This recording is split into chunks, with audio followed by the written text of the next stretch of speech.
కృష్ణా జిల్లా అవనిగడ్డ నియోజకవర్గ కేంద్రంలో మెడికల్ కళాశాల ప్రైవేటీకరణ చేయడాన్ని నిరసిస్తూ వైసీపీ ఆధ్వర్యంలో భారీ ర్యాలీ చేపట్టారు. స్థానిక వైసీపీ కార్యాలయం నుంచి ప్రారంభమైన ఈ ర్యాలీ తహసీల్దార్ కార్యాలయం వరకు కొనసాగింది.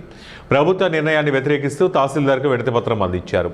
ఈ ర్యాలీలో మాజీ ఎమ్మెల్యే సింహాద్రి రమేష్ బాబు, మచిలీపట్నం పార్లమెంటు పరిశీలకులు జట్టిగురాల నియోజకవర్గ పరిశీలకులు శివరామకృష్ణ, నియోజకవర్గం ఇతర నాయకులు, ప్రజలు పెద్ద సంఖ్యలో పాల్గొన్నారు. ఈ సందర్భంగా సింహాద్రి రమేష్ మాట్లాడుతూ ప్రజా అభిష్టానికి వ్యతిరేకంగా కూటమి ప్రభుత్వం అవలంబిస్తున్న విధానాలను మార్చుకోవాలని రాష్ట్రంలోని పలువురు విద్యావేత్తలు, మేధావులు కోరుకుంటున్నారని తెలిపారు.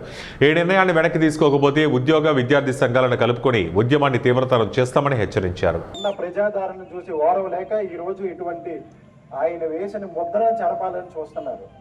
ఎంతైతే ఆ ప్రయత్నం జరుగుద్దో అంతకంటే ఆయన కీర్తి ప్రతిష్టలు పెరుగుతాయి తప్ప ఇంచు కూడా తగ్గదని చెప్పి మీ అందరికీ మనవి చేస్తున్నారు.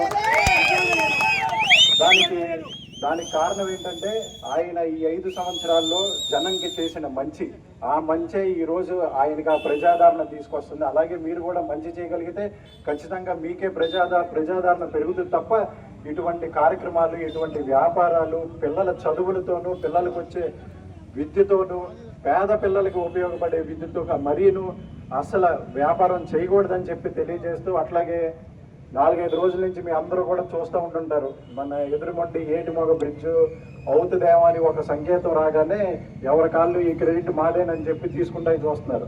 ఈ మధ్య మా అంకులు ఒక ఆయన ఉన్నాడు, ఒక పెద్ద ఆయన మాట చెప్పాడు. ఏమన్నంటే ఒక తాటి చెట్టుకి తాటికాయ ఉందంట, ఎప్పుడు పడిపోదామని ఊగుతా ఉందంట. బాగా గాలి రాగానే ఒక కాకొచ్చి వాలిందంట, దాని మీద వాళ్ళగానే చూజ్ చేసుకుంటారు. కారణం ఏంటి? అక్కడ అంత ఎక్విప్మెంట్ ఉంటాయి, అందరూ ఉంటారు, ప్రొఫెసర్స్ ఉంటారు, మంచిగా చెప్తారని చెప్పి ఇవాళ కూడా గవర్నమెంట్ మెడికల్ కాలేజీని చూజ్ చేసుకుంటున్నారు. అటువంటి గవర్నమెంట్ మెడికల్ కాలేజీని చంద్రబాబు నాయుడు గారు ఇవాళ సర్వనాశనం చేయడానికి, ఆర్థిక సంపన్నులకి, ఆయన అమ్మటి వాళ్ళకి కట్టబెట్టడానికి చేసే ప్రయత్నాన్ని నిరసిస్తున్నాం. నిన్న మొన్న చూశాను నేను, మన జేడీ లక్ష్మీనారాయణ గారు, జగన్మోహన్ రెడ్డి గారి పార్టీ కదా ఆయన, జగన్మోహన్ రెడ్డి గారు బాగుండాలని ప్రభుత్వం రావాలని కోరుకోడు. ఆయన కూడా చాలా క్లియర్గా చెప్పాడు, ఈ మెడికల్ కాలేజీలు అనేది గవర్నమెంట్ కిందే ఉండాలి.